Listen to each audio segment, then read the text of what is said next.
तुम में से बहुत सारे लोग हो सकता है इस समय परेशान हो रहे हो कि टाइम बहुत कम बचा हुआ है, टाइम बहुत कम बचा हुआ है। टेंशन हो रही है इसलिए तैयारी नहीं हो पा रही है, या तैयारी नहीं हो पा रही है इसलिए टेंशन हो रही है। धीरे धीरे जब वो काम करते जाओगे, एक एक स्टेप लो, एक एक स्टेप लो, बिना इस बात को सोचे कि वक्त कम बचा हुआ है, एक एक स्टेप लेते जाओ। टेस्ट वगैरह देना बहुत इंपॉर्टेंट है, अपना रिवीजन करना बहुत इंपॉर्टेंट है। हेलो मेरे प्यारे नीट 2025 के एस्पायरेंट्स, कैसे हो तुम लोग? उम्मीद है बढ़िया से तैयारी कर रहे होगे। आज मैं तुमसे कुछ बात करने वाला हूं। मेरे पीछे तुम देख सकते हो समय। समय हमारे पास नीट 2025 के लिए अब सिर्फ थोड़ा सा रह गया है।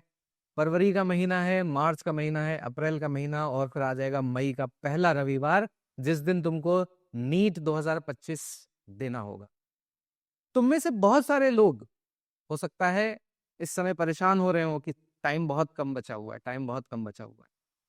बच्चे जब सामने से बात करते हैं तो बताते हैं, सर टाइम इतना कम बचा हुआ कैसे करें, अब तो कुछ हो ही नहीं पा रहा है। बेटा, टाइम को मैनेज करना सेकेंडरी है, सेल्फ मैनेज करना प्राइमरी है। कुछ बच्चे कहते हैं कि सर हमारे पास टाइम ही नहीं है। टाइम है नहीं तो तुमने वेस्ट कैसे किया? टाइम होगा तभी वेस्ट होगा, और टाइम होगा तभी यूज भी होगा। तो मेरा कहना यह है कि बिल्कुल इस बात की चिंता मत करो, क्योंकि ये एक लूप है। इस विशेष सर्कल में फंस जाओगे। कहते सर तैयारी नहीं हो पा रही है क्योंकि समय कम बचा हुआ है। हम टेंशन में आते, टेंशन हो रही है इसलिए तैयारी नहीं हो पा रही है, या तैयारी नहीं हो पा रही है इसलिए टेंशन हो रही है। दोनों एक दूसरे से संबंधित हैं, ये एक लूप है। जितना सोचोगे उतना परेशान होगे।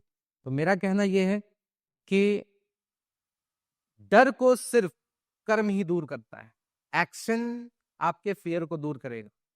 तो जो भी आज तक आपने पढ़ा उसमें अपनी कमियों को ढूंढो, उन कमियों पे काम करो, और धीरे धीरे जब वो काम करते जाओगे, एक एक स्टेप लो, एक एक स्टेप लो, बिना इस बात को सोचे कि वक्त कम बचा हुआ है, एक एक स्टेप लेते जाओ।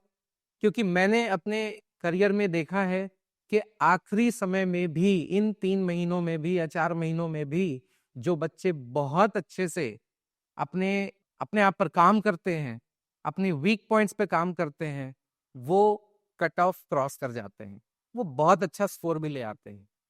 ठीक है, तो स्टेप बाय स्टेप, थोड़ा थोड़ा करके आप लोग इन पे काम करिए, अपनी कमियों पे काम करिए, और धीरे धीरे देखोगे कि जब चीजें होने लगेंगी, तुमने थोड़ा सा काम किया, वो काम होने लगा, जब काम होगा तो तुम्हें और मोटिवेशन मिलेगी, और बूस्टअप होगे, और ज्यादा काम कर पाओगे।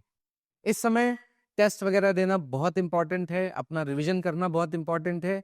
और सबसे पहली चीज यहां पर यही बोल रहा हूं मैं कि समय, ये मत सोचो कि कम रह गया है।